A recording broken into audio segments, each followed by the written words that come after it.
热。苏子月浑身像是被火烧了一般的难受，这感觉苏子月心惊。身为特工处的鬼医，什么情况下会有这样的感觉？他实在是太清楚了。只是他不是坐车前去给大佬看病的路上吗？难道遭暗算了？三姐姐，你可别怪妹妹我，要怪就怪你又傻又丑，却偏偏有个好娘亲，生你一出生就是太子的未婚妻。可是凭什么？太子将来可是要当皇上的人，你一个又傻又丑的废物，怎么高攀得起太子殿下？都说傻子配狗，天长地久，狗我没找到，特意给你找了几个二溜子。这贫民区的早市上很快就会有人进来了，你放心，你没有喝完的半瓶，我会让那些二溜子喝下的，绝不会叫姐姐你扫兴。一道道不怀好意的嘈杂声唤醒了苏子月脑海中一些略显破碎的记忆。他穿越了，穿越成了武安侯府嫡出的三小姐，从小被指婚为太子当太子妃，而原主虽然痴傻，却是有着一张倾国绝世的脸，却因为一次食物中毒，半边脸上布满了毒斑，成了又丑又傻的废物。苏子月猛然睁开眼睛，眼底满是寒芒。今天过后啊，我便能入太子府当侧妃了，到时候太子登基，我便是贵妃。苏子月！苏莲心失声尖叫，一脸的不敢置信。他不是该晕倒了，为什么他会醒来？而且他那可怕的眼神，不，那不该是一个傻子该有的眼神。苏莲心正要质问，然而苏子月却不给他这个机会，并发出痛呼声。趁着苏莲心张嘴之际，苏子月快准狠地将手中的媚仙子给苏莲心灌了下去，一把将苏莲心给甩在了地上，动作是干脆又粗鲁。苏莲心顾不上苏子月，疯狂的用手抠自己的喉咙，想要催吐，但却无济于事。你贱人，你给我喝的什么？贱人骂谁呢？贱人骂你。没错，贱人配狗，天长地久。说多的太少，可要不得哦。苏莲心这才察觉到苏子月话里的不对，愤怒不已，起身就朝着苏子月扑了过去，嘶啦一声将苏莲心的外衣给扯了下来。苏子月，你想做什么？自然是你想做什么，我就做什么了。你太慢了。还不等苏莲心反应过来，苏子月便用发簪朝着苏莲心一个穴位扎了过去。瞬间，苏莲心身上的媚仙子加速发作，顷刻间就燃烧了她的自我意志。与此同时，一阵脚步声和说话声朝着这边靠近，苏子月眸色一紧，闪到身后旁边的一个马棚里。你们几个事成之后，什么该说什么不该说，应该知道了吧？翠儿姑娘放心吧，小的们都晓得。眼睛往哪里放呢？想死是不是？呸！咦，不是说是丑女吗？这不长得很好看吗？管他娘的呢，是个母的就行。三小姐，平日里你痴傻，与府里的奴才厮混也就算了，可你怎么能跟这些二流子厮混在一起？您这要将老爷的脸面往哪里搁呀？苏子月冷如冰的眸子直直锁定小翠儿，眸中杀意四溢。只是这时身上的媚仙子再次发作，逼得苏子月不得不一簪子扎在自己的腿侧，疼痛让他清醒了几分。三小姐，奴婢不是故意的，奴婢小翠儿惊叫出声，眼底满是惊恐。不是，他是这么好看的官家千金，便宜了那几个人多不好，倒不如咱们也帮帮他。是啊，老子什么女人都碰过啊，唯独没碰过这官家小姐。今日可得尝尝了。苏子月冷眼看着这咎由自取的一切，然后趁着这片混乱离开，让苏子月身上的媚仙子越发蠢蠢欲动起来。而媚仙子此毒非男人不可解，要么死，要么找个男人。苏子月，你怎么会在这里？苏子月顺着声音看去，这个男人长相虽然差了点，但是矮子里挑高个儿，用来解毒貌似勉勉强强可以。苏子月边打量边思索着。苏子月，你六妹妹呢？苏子月忽然被厉声质问，脑袋也恢复了几丝的清明，终于想起了眼前的男人的身份——太子轩辕宇达，他的那个未婚夫。太子殿下，您快救救我家小姐！小翠慌乱无措的从小室那条街跑了出来，看见了太子，就像是看到了救星一般。你们小姐怎么了？我家小姐是他害了我们家小姐，给我们家小姐下毒，害得我们小姐的。苏三小姐心思歹毒，当街陷害亲姐妹，如此恶毒之人不可存留于世。今日本太子就要大义灭亲，来人，给本太子将他乱棍打死，以儆效尤。轩辕宇达下令，便有侍卫朝着苏子越靠近。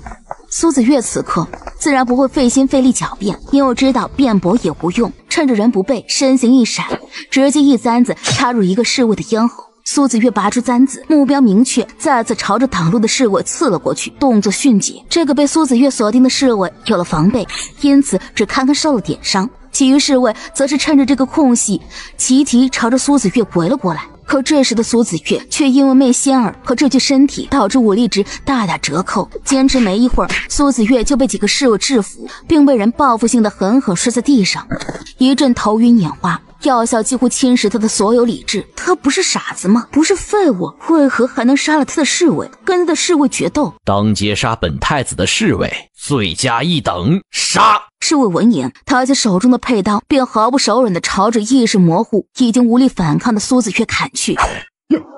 是摄政王的车驾来了。一听摄政王来了，太子的侍卫吓得手一抖，砍向苏子越的动作硬生生地停了下来。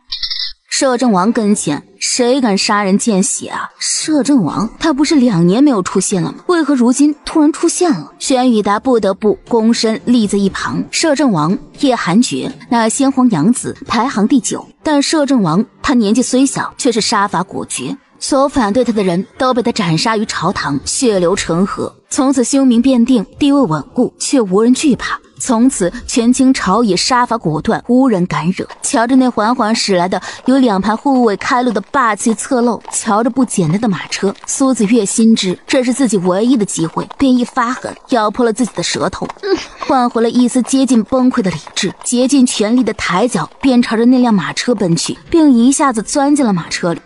毕竟那可是摄政王的马车，谁见过摄政王马车除了摄政王之外还能进别的活人呢？九皇叔可在里面？怎么太子也想进本王马车里看看？叶寒绝看着苏子越满身的血，眸色冰寒，眼里的一丝暴力一闪而过，声音更是冰寒刺骨。而在叶寒绝看着苏子越时，苏子越的视线也粘在了叶寒绝身上，挪不开了。男人，加护救个急！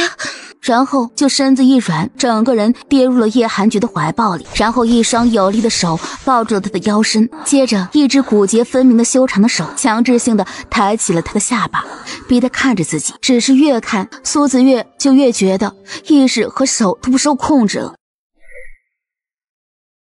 寒绝看着苏子越那双在自己身上不安分的手，月月，你可还记得本王是谁？问出这话时，叶寒绝冷沉的声音里却是藏着一种难以形容的波澜和情绪。只是叶寒绝注定得不到回应，因为苏子越早已丧失了自己的意识。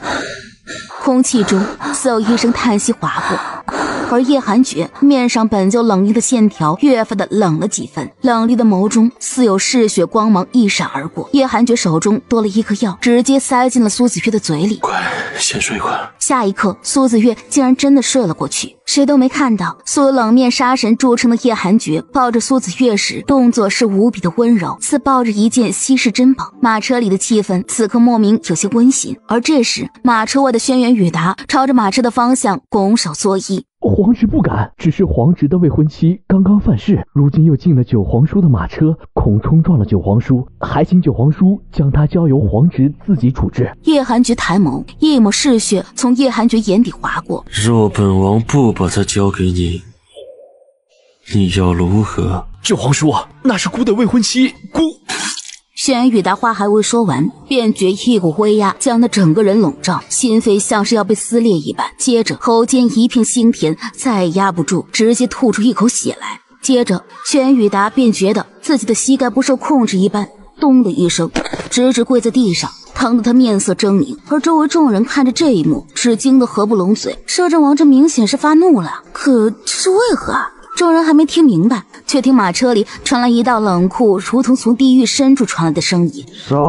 一字刚落，那些为摄政王马车开路的黑衣侍卫便动了，刀起刀落，不见刀刃，只见刀光。只顷刻间，太子轩辕宇达身边那10多个侍卫和丫鬟小翠儿甚至都没反应过来，便全部倒在了血泊中。而跪在地上的轩辕宇达虽然逃过一劫，可他身上却是被溅满鲜血。轩辕宇达又惊又怕，身子因为惊惧止不住的颤抖。挡路者死。而如今大街上除了太子轩辕宇达，谁还敢站在路上？众目睽睽之下，身为一国太子，要就这么躲开会十分丢脸。可那漫天杀意和那无匹马蠢蠢欲动的喷气声，却终是让恐惧占据了上风。太子不敢拿自己性命去赌，狼狈爬起，仓皇地朝着旁边跑去。轩辕宇达刚动，马匹便扬蹄奔跑起来，以至于轩辕宇达刚跑到路边时，那马车便与他擦肩而过。哪怕再晚1秒，太子就会被五匹骏马踩得非死即残。别说是轩辕宇达本人了，就是路旁的路人都忍不住捏一把汗。马车很快离开了众人的视线，而太子轩辕宇达红着眼睛瞪着马车离去的方向，再也撑不住，砰的一声倒地了。摄政王府，苏子月躺在床上，此刻依旧处于昏睡中，但整个人显得十分躁动，一副随时要醒转的模样，而那张脸也因为药效而涨得通红。如何？众的媚仙子出自仙医阁，没有解药，但摄政王，你能帮他解毒？是个男的都能帮他解毒，但这话他不敢说呀。费玉阳落在苏子月身上的视线，叫叶寒觉脸色越发冰寒，他只从唇齿间挤出了一个滚字。费玉阳一个机灵，吓得从床侧椅子上站了起来，就往外狂奔。只是到了门口，你虽给他吃了清心丹，但是也只能是暂时压制住毒性，要是再不解毒，他估计要爆体。话还没说完呢，费玉阳就在叶寒觉那急于杀人的冰寒目光下麻溜地滚了出去。叶寒觉站在床边，深邃的目光紧紧盯着苏子月，眼看着苏子月越来越痛苦，终于俯身压下。门外，费玉阳屏住呼吸，悄悄地缩回了脑袋。天哪，他看到了什么？叶寒觉他竟然真的口味变重了，竟然对一个丑女能够下得去口。费玉阳转身时，房门砰的一声关上，遮住了一世风光。苏子月是被疼醒的，只是还没睁眼，便感觉旁边有人，心一紧。苏子月猛地睁开眼睛，在看到床边的人时，微微愣了一下。见苏子月醒来，奴婢英兰参见王妃。王妃！苏子月惊了，从床上坐起来，想到昨日自己已失去意识前看到的那个气场无比强大的男人，他们称他为摄政王。你们王爷呢？毕竟自己趁着药效把人给那个啥了，总得表达一下歉意才行吧。况且那个男人一看也不是很好惹的模样，他并不想跟那样一个男人为敌。王爷一早就上朝去了，大概半个时辰就能回来了。那是给我的衣裳，这是王爷亲自给王妃准备的，奴婢这就伺候王妃更衣。苏子月没拒绝，主要是他对这个时代的穿衣流程不熟悉。我与你们王爷又没成亲，你喊我王妃怕是不妥。这样喊总有2个人已经成亲的错觉，可他都占了人家一次便宜了，再占一次便宜，那简直是天理难容啊！是王妃。苏子月无语了。等衣服穿好后，他意外地发现衣裳十分合身，像是量身定做的一般。也没多想，苏子月坐在镜子前准备梳头，只是当看到镜子里的一张脸时，苏子月简直快被丑哭了。昨夜摄政王究竟是如何忍受被顶着这张脸的自己给荼毒的？他对他深表同情。王妃可要奴婢梳头？要。苏子月也不会盘发，英兰走过来，拿过梳子给苏子月梳头。苏子月右手抚上脸上的毒斑，瞬间各种数据便出现在苏子月的脑海里。他的右手人称鬼手，只要触碰人体，便可知道一切病灶。若用这只手做手术，那速度和精准度会扩大100倍，绝无失败可能。若以这只手行针呢，那更是会出现意想不到的效果，说是活死人肉白骨都不为过了。既然鬼手都来了，那苏子月的手往下移，轻轻摩挲着衣襟的地方，趁着英兰不注意，悄然掀开一角，果然看的那个位置有一个红色凤凰印记。苏子月克制住心中的欢喜，手摸的那个印记，意念一沉，接着他的意识便进入了一个空间里。空间里摆满了大大小小的瓶瓶罐罐，还有一些手术用的仪器，是他的空间没错了。上一世他无意间发现自己自小就有的胎记里面存在着一个空间后，就把空间打造成了他的实验室，里头什么好东西都有。只是苏子月看了一眼实验室另另一端依旧是一片黑暗混沌的地方时，心中却莫名的划过一抹悲伤的感觉，就好似他遗忘了什么对他而言十分重要的东西一样。苏子月一愣，这一抹没由来的悲伤到底是怎么回事？他为何会悲伤？空间上一世跟随他10年，10年时间里，不管他怎么把空间折腾成实验室，那个地方一直都是一片混沌的黑暗，从不曾变过。可现在看着那片他早已习惯的混沌，却让他莫名觉得悲伤，心口更是没由来的一阵钝痛。这究竟是为什么？夜视出了空间后，苏子月依旧处于愣神状态。王妃，怎么了？王妃想要怎样的发型？简单就行。英兰手巧，很快就给苏子月说了个随云记，只不过配上苏子月那张脸，并没有半点的美感。老奴有事求见王妃。是一个陌生男人的声音。王妃，是韩管家。管家韩毅。王妃，太子殿下来了，指明要见你。您是去见见，还是老奴直接去将人给打发了？太子，想起街上那一幕，太子现在来怕是不安好心呢。我自己去见他，倒是要看看太子找到摄政王府来是想做什么呢。很快苏子月便带着英兰在管家的带领下来到了前厅。再次见面，苏子月认真的打量起轩辕雨达那张脸，心中下了个结论，果然在媚仙子的作用下，公猪都能变成美男。就是那张太子的皮囊衬得他人模狗样，气宇不凡的。脱掉那一身皮囊，他估计看都不想多看一眼。孤有话单独跟他讲，你们且都退下。然而这里不是皇宫，而是摄政王府，所以轩辕雨达话落，英兰没有动，韩管家没有动。被下了面子，轩辕雨达脸色难看，怒气上涌。可想到这里是摄政王府，他最终还是不得不将所有的怒火压了下去，瞪向苏子月：“你们退下吧，毕竟还想知道轩辕雨达的来意。”是王妃。三个下人前后的态度反差，以及他们口中的那一声王妃，确实让轩辕雨达变了脸色，眼底划过了一抹戾气。苏子月，你别忘了，你现在还是姑的未婚妻。我没忘。然后呢？苏子月，跟姑回去。轩辕雨达怒视着苏子月，语气带着命令。不。苏子月，你这是什么态度？信不信姑这就去父皇面前退了你我的亲事？那你赶紧去吧。他深吸了一口气，终还是忍着怒气放缓了语气。苏子月，你究竟要如何才肯跟姑回去？我想如何都行。只要你跟姑回去，你想如何都行。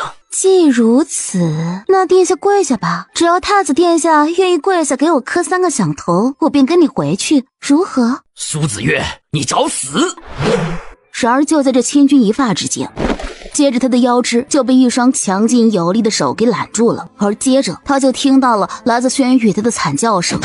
一回头便见太子轩辕雨达已经飞了出去，重重砸在地上，嘴角溢血，形如狼狈。看着苏子月连头都不敢抬，叶寒觉得眸色微暗渐冷，手也缓缓松开，冷冽的眸光对准了太子轩辕雨达。在本王府中动手杀人，你这太子不想当了？九皇叔，这是误会，姑。你是觉得本王眼瞎还是耳聋啊？姑没有，姑只是要带走姑的未婚妻。本王府里有你的未婚妻，本王怎么不知道？姑来接苏子月。本王的人什么时候太子你都敢抢了？是不是本王太久没出现，所以太子你就可以不把本王放在眼里了？轩辕雨达满脸不可置信的抬头，对上叶寒菊一双冰眸，心中满是震惊。叶寒菊竟说苏子月是他的人，难道苏子月身上的秘密他知道了？九皇叔，姑。来人，送太子回太子府好好思过。所以轩辕雨达听到叶寒绝的话后，还想说什么，却被突然出现的2个黑衣侍卫一左一右拎住，他还来不及开口呢，就直接一个飞身给带离了。可怎么办？这么强横的一个男人，却被我一不小心给强了。他不会想弄死我吧？一个手指弄死的那种。又怎么能让他消气啊？才显得好急好急啊！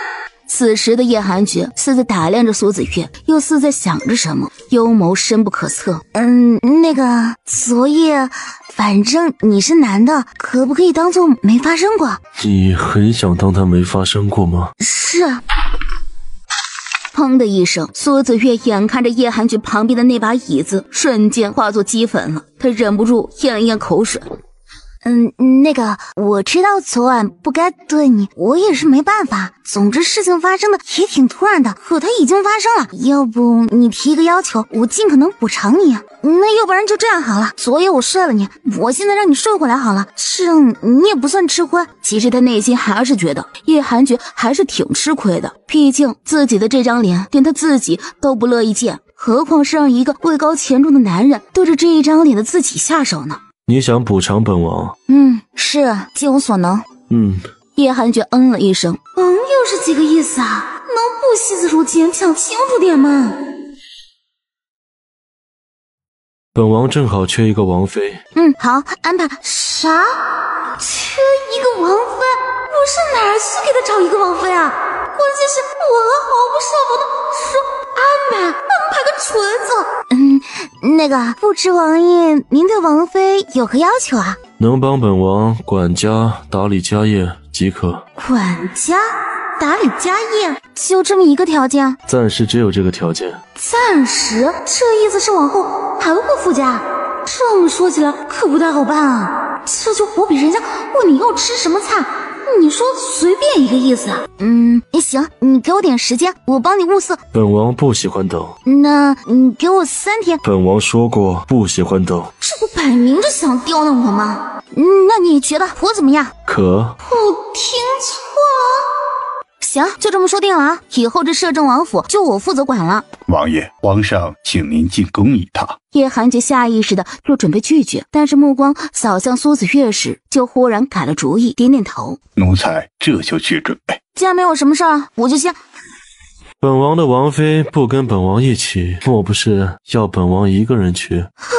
感情这叶寒菊，我还会入戏。很快，苏子月便随着叶寒菊进了皇宫。奴才参见摄政王殿下。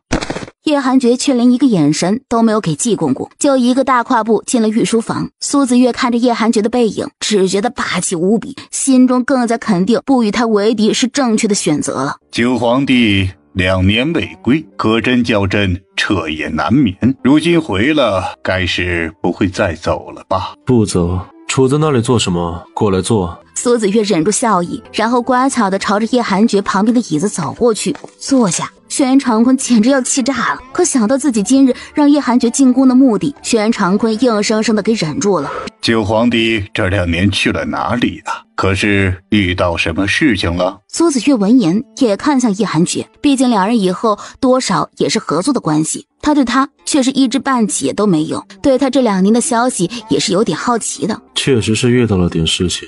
回答就回答，看我做什么？九皇帝怎么了？可有朕能帮得上的地方啊？本王中毒了。啊？臣弟中了什么毒？有事没事？轩辕长坤面上激动关心，可是心中却是欢喜，希望叶寒菊有事儿，如此他便再也没有后顾之忧了。没几年可活了。这话轻飘飘的，好似没有几年可活的人不是他一般。苏子月一听一愣，用一种审视的目光看着叶寒菊，金大腿要挂了，真的假的啊？他要救不？来人，快宣太医！没多久，太医院的院守吴昌普来了。吴昌普一进来，见到御书房中的叶寒菊时，神色一紧，却是先朝着皇帝行礼，而后才向叶寒菊。行了，别来那些虚的了，快给朕的九皇帝把脉。摄政王，请伸出左手。叶寒菊十分配合地伸出手，吴昌普非常郑重其事地搭上叶寒菊的脉搏。随着时间的推移，吴昌普的脸色一点点变得凝重。见吴昌普半晌没有反应，朕的九皇帝如何了？回禀皇上，摄政王臣无能为力，还请皇上恕罪。什么叫无能为力？你给朕说清楚。回禀皇上，摄政王他中毒已深，已无药可救。来人，将这庸医给朕拖下去。皇上，饶命啊！皇上，慢着。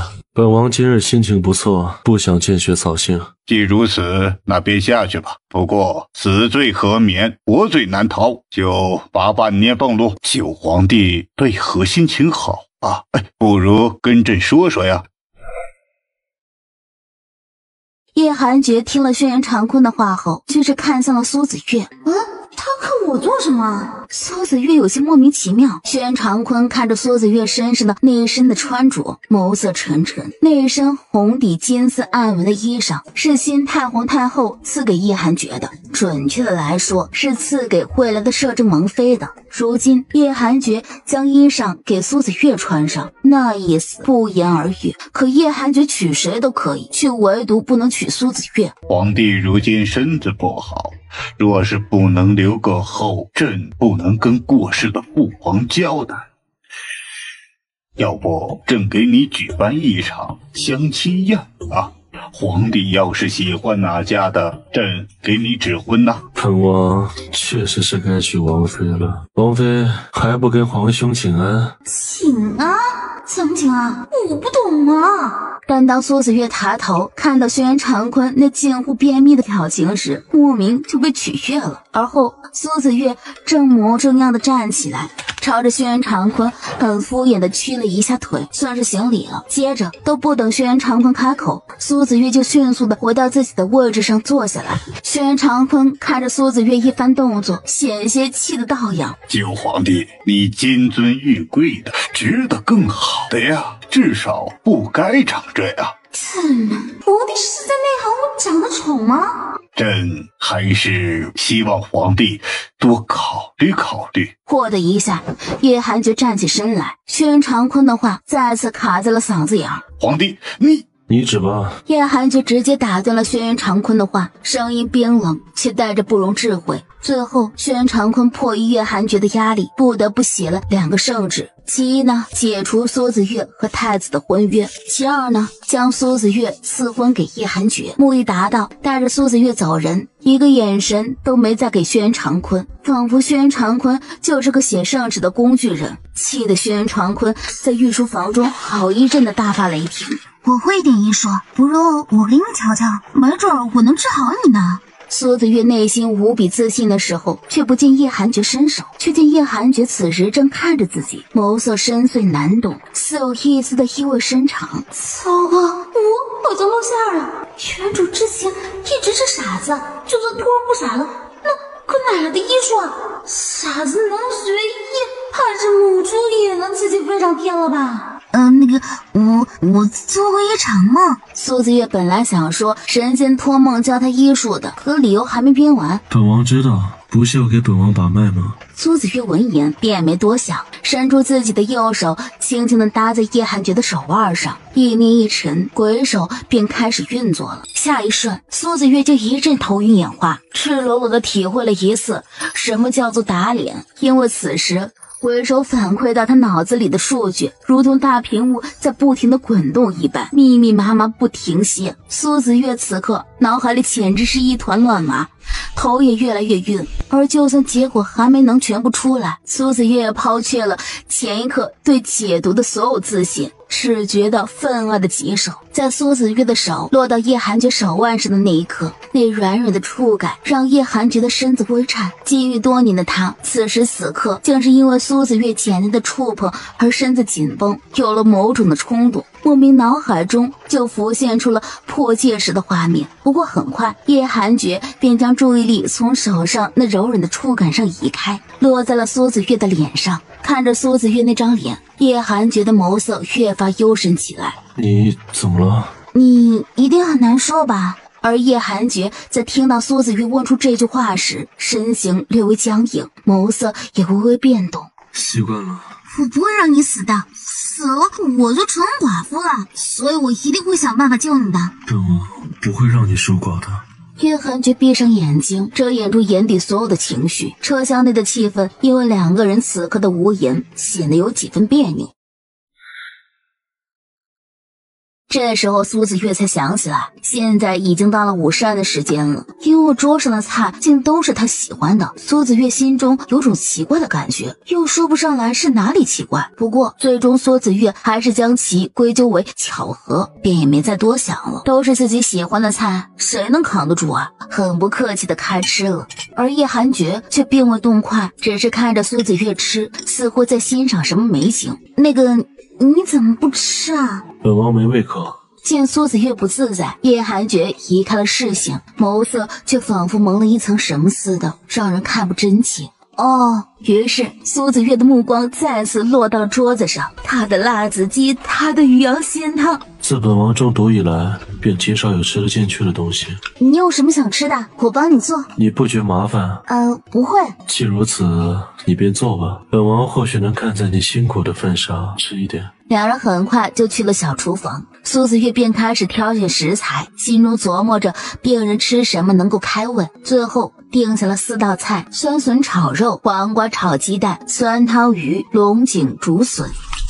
主食呢，便是蛋炒饭加黑米粥。没多久，所有的菜色都做好了。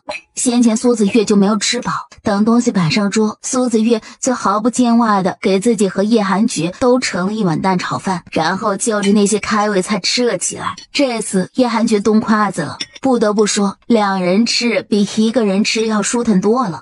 我想了想，觉得咱俩的关系还是不要对外公布的好。你很不想让旁人知道你与本王的关系。不想。苏子月，你别忘了，是你先招惹本王的。该死的女人，真是不想负责了。说不是，真想捏死她。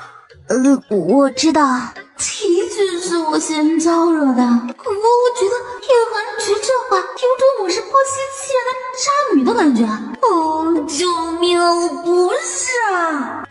皇叔，你等会儿，我只是想着苏家那些人经过这次，肯定还会继续蹦跶的。皇叔，你这么厉害，要是这个时候就公布了咱们的关系，他们定会有所收敛的。到时候岂不是就看不成好戏了？此法甚好。皇叔，今夜我睡哪？跟我来。说着，叶寒觉率先走出了饭厅。苏子月见状，连忙跟上，走在叶寒觉身后，看着叶寒觉的背影，苏子月忽然意识到，只是这个背影看着看着，苏子月就有些恍惚起来。明明应该没有见过，可为何忽然觉得这个背影很熟悉，似乎从前常常看到。陷入沉思中的苏子月眉头微皱，此时的他甚至都没有发现叶寒觉停下了脚步，并且已经转过身来了。然后苏子月就猝不及防的径直撞在了叶寒觉的胸膛上。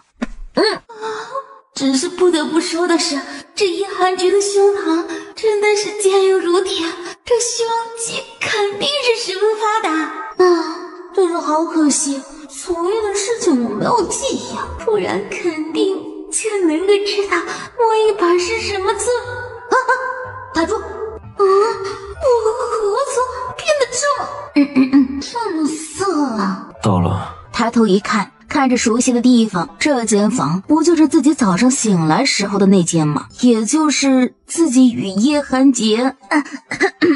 发现自己思绪再次跑远了，苏子月险些被自己的口水给呛到了，脸色更是红了几分。叶寒觉见苏子月咳嗽，看着苏子月那通红的脸还有耳朵，以及泛着粉色的白皙的脖颈，眸色逐渐变得深邃，唇角也微微勾起，心情甚好。苏子月能够感受到叶寒觉落在自己身上的目光，他有些尴尬。为了掩饰尴尬，苏子月3两步跨过叶寒觉的身边，一把推开了房门，跨步进入，而后正了正神色，一本正经的看着叶寒觉，很理直气壮的感人了。皇叔，我先去休息，就不陪你了啊。主要是他怕跟皇叔在这个房间门口待久了，大脑意识会不受自己的控制，去想那些有的没的有色的画面。这要是被叶寒觉知道他内心的龌龊，岂不是合作关系都泡汤了？若没记错，这是本王的房间。好尴尬，怎么办？最近等急。你房间在那。苏子月飞快地朝着旁边看了一眼，也没觉得住在叶寒觉隔壁有什么不对。接着就步伐从容地朝着隔壁走去了，只是在推开门要跨进去的时候，苏子月顿住了脚步。那个皇叔，我想放点你的血。尴尬归尴尬，可他没有忘记要给叶寒觉解毒的事情。看着桌子上的杯盏，苏子月便跑过去拿了一个，就朝着门口跑去。叶寒觉站在原地看着苏子月手里的杯盏，并未多言。皇叔，我得接点你的血研究。在苏子月还没反应过来的时候，就直接往自己手腕割去。皇叔！苏子月大惊，想要阻止，可是已经来不及了。鼓鼓的鲜血从叶寒绝的手腕里流了出来。苏子月看着那鼓鼓流出的鲜血，心脏莫名抽痛，但是血不能浪费啊！苏子月稳住心神，拿着茶盏就去接，只是伤口有点大，很快茶盏就装满了。苏子月连忙将血放到了一旁，然后动作迅速地按住了叶寒绝的手腕。动作一气呵成中，带着些许连他自己都没有发现的紧张，只是靠手按着肯定是不行的。苏子月脑中想的是尽快给叶寒绝缝合伤口，只是自己的空间不能随便暴露，想要给叶寒绝缝合，首先就得将他给弄晕了。但是弄晕叶寒绝谈何容易啊！就在苏子月有些焦急气恼的时候，叶寒绝却是从怀中掏出了一盒药膏来，十分淡定从容地将药膏抹在了伤口上。神奇的一幕就发生了，原本还在渗血的伤口竟然很快就止住血了，并且还以肉眼可见的速度在愈合。苏子月傻眼了，这世界玄幻了，还是说他看错了？在眨眼确认的功夫，叶寒绝手中的伤口已经不见了。皇叔认识这个做药膏的人吗？认识。那皇叔能够帮我引荐吗？不能。好吧，能让伤口这么快愈合的药膏，他真的好眼红啊！这是新世纪都没研制出来的东西啊！本王许久不曾见过那人，但你早晚会见得到。真的？皇叔你真好！苏子月开心了，他以为叶寒绝那话的意思是早晚会帮自己引荐的，既然早晚能见到，他还担心什么呀？苏子月弯腰捡起地上的杯盏，皇叔，我先进去了啊！说着，小心翼翼地端着血，便走进了自己的房间，并砰的一声关上了房门。看着紧闭的房门，叶寒绝眼底的无奈便彻底释放了出来，而无奈之中却藏上了无尽的纵容。主上。就在这时，叶寒绝的贴身侍卫月影自暗处走了出来，眼底满是担忧。叶寒绝抬抬手，制止了侍卫要继续说的话，而后便朝着不远处的书房走去。等到了书房，主上您的身体无碍，可找2个暗卫保护王妃。是。将秋水带来。可主上，秋水姑娘她去。语气中叶寒绝的声音凉了几分，显然叶寒绝意已决。月影见不能劝解，便只得告退了。当月影出了书房门后，叶寒绝摘下了金色的面具，露出了一张绝美的如同仙人一般的容颜，只是那张脸却是苍白如纸。下一刻，只见叶寒绝噗的一声吐出了一口黑血，那苍白的面容上青筋暴起，肌肉僵硬，强大如叶寒绝。此时因为疼痛，额间满是细密的汗珠，甚至身上的肌肉因为疼痛僵硬如铁。苏子月回房间后并没有休息，而是直接拿着毒血回到了空间内。叶寒绝的血比他想象中的还要多还要复杂，虽然鬼手先前提供了许多的数据，但是要解读还是很难的。而在分析血液的时候，苏子月的脑海中竟然出现了一个比较模糊的思路，就好似他曾经去研究过这个毒一般，只是想要将那个思路抓住的时候却有些抓不住，只知道叶寒绝身上的毒只能一样样的解，但又觉得哪里有些不太对。翌日日上三竿了，苏子月才堪堪醒来，只是眼底却带着显而易见的疲惫。显然昨夜苏子月忙活到很晚，而恰是这个时候，门口传来了敲门声。谁？王妃是奴才。门口传来了韩管家的声音。苏子月起身整理了一下衣裳，便打开了房门。只是看着门口站着的人时，苏子月微微蹙眉，这是王妃，这是王爷让人给王妃送来的丫鬟和暗卫，这个是秋水姑娘，以后便是贴身伺候王妃的人了。这是暗三，这是暗七。暗七是女的。随着韩管家的介绍，苏子月便开始打量着那3个人。还不快见过王妃？属下参见王妃。3人齐齐下跪行礼。苏子月只看了一眼，没多说什么，也没立刻让人起来。不知道韩管家还有什么事吗？奴才是有事，不过王妃还是吃了早膳再听得好。苏子月这才让跪着的3个人起身，不过态度是冷淡的。早膳用完，韩管家才恭敬地说道：“启禀王妃，王爷让奴才准备好的账册都准备好了。王妃是要奴才让人搬过来给王妃过目，还是去账房？”账册，苏子月有些微怔，没想到会这么快。去账房吧。说罢，抬步就走，前往账房。只是当看到那成堆堆积如山的账册时，苏子月只觉得一阵脑壳疼。苏子月可算是明白了，为何叶寒爵会对王府的女主人要求只是管账，这账目这么一堆，一般人还真吃不消。不过他苏子月可不是一个会逃避的人，于是他撸起袖子就开干了。毕竟管账之前得先查账。管家，这实在是太多了，我看不完，要不您找个人帮我吧。王妃不是喜欢看账本？谁怎么会喜欢看账本啊？王妃的账本有专门的账房管理，那个是账房统计出来给王妃过目的。你为何不早说？奴才以为王妃喜欢看账本。什么喜欢啊？苏子月正感慨之际，便有个下人来通报了，说苏家来人了。皇叔他用膳了吗？王爷今日不在府中。苏子月闻言一愣，不过也没多说什么，先去用膳了。至于苏家的来人，先等着吧。苏子月来的时候，见到的就是卫士忍无可忍、即将爆发的模样，眼角划过一抹笑意，却并未开口。苏子月，你好大的架子，竟让我等你这么久！可我也不知道是你来啊。哎呀，你都几日不曾回去了，你爹他甚是想念，特意让母亲来接你回去。你看，要不今日就同母亲回去啊？我母亲不是已经死了？难道你是死人？卫士气得脸上表情险些绷不住了。这该死的苏子月，竟然咒他死！不过既然苏夫人诚心来请我，那我勉为其难的跟你走吧。